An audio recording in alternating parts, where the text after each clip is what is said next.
ఈరోజు మీకు రవ్వతో పొప్పొంగలి 10 నిమిషాల్లో ఎలా ఈజీగా తయారు చేయొచ్చో చూపిస్తాను. కావలసినవి బల్సీ రవ్వ, పెసరపప్పు, మిరియాలు, జీలకర్ర, పచ్చిమిర్చి, అల్లము, కరివేపాకు. అల్లాన్ని చిన్న చిన్న స్లైసెస్ లా కట్ చేసి పెట్టుకోండి. మిరియాలని ఇలాగా పొడి చేసి పెట్టుకోండి. ఎలా తయారు చేయాలో చూద్దాం. ఒక గిన్నెలోకి గిద్ద పెసరపప్పు తీసుకున్నాను.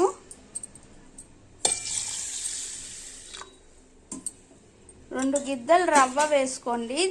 ఎలా అంటే రెండు గిద్దలకి ఒక గిద్ద కొలతగా వేసుకుంటే మనకి టేస్ట్ అనేది బాగుంటుందండి. ఇలాగా కడిగి పెట్టుకొని పక్కన పెట్టుకుందాం. స్టవ్ ఆన్ చేసుకొని కుక్కర్ పెట్టుకుందాము. మామూలుగా ఈ రెండు ఉడకబెట్టుకొని తిరగమాత వేసుకోవచ్చు. కానీ మనము కొంచెం స్పీడ్గా అయిపోవాలి, తొందరగా అయిపోవాలి అనుకుంటే ఇప్పుడే తిరగమాత వేసేసుకుందాము. ఇలా కూడా టేస్ట్ బాగుంటుంది. ఇప్పుడు ఆయిల్ వేసుకుందాము. అయిన తర్వాత ఒక్కొక్కటిగా అన్నీ వేసేసుకుందాము.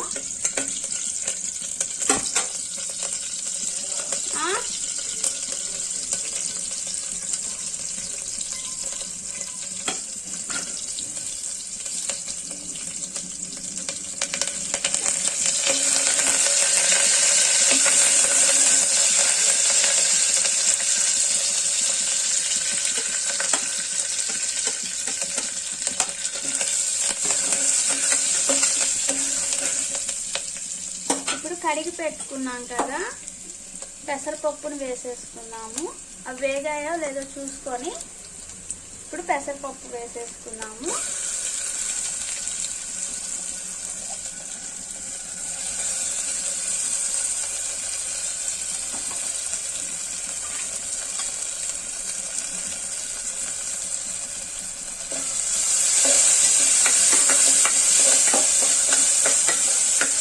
రెండు గిద్దలు రవ్వ వేసుకున్నాము.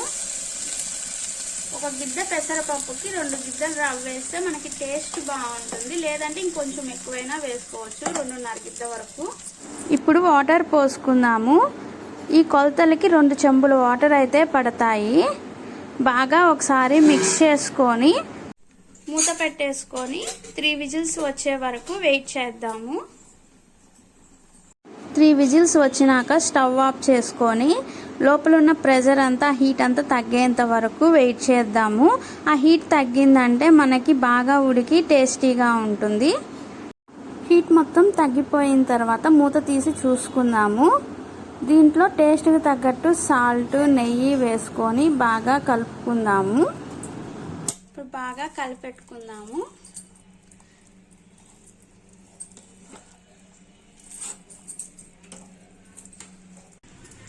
మీకు కొంచెం లూజ్గా కావాలి అనుకుంటే ఒక టీ గ్లాస్ వాటర్ వేసుకొని కలుపుకోవచ్చు. మేమైతే ఇప్పుడే తినేస్తాం కాబట్టి మాకు ఈ క్వాంటిటీ సరిపోతుంది.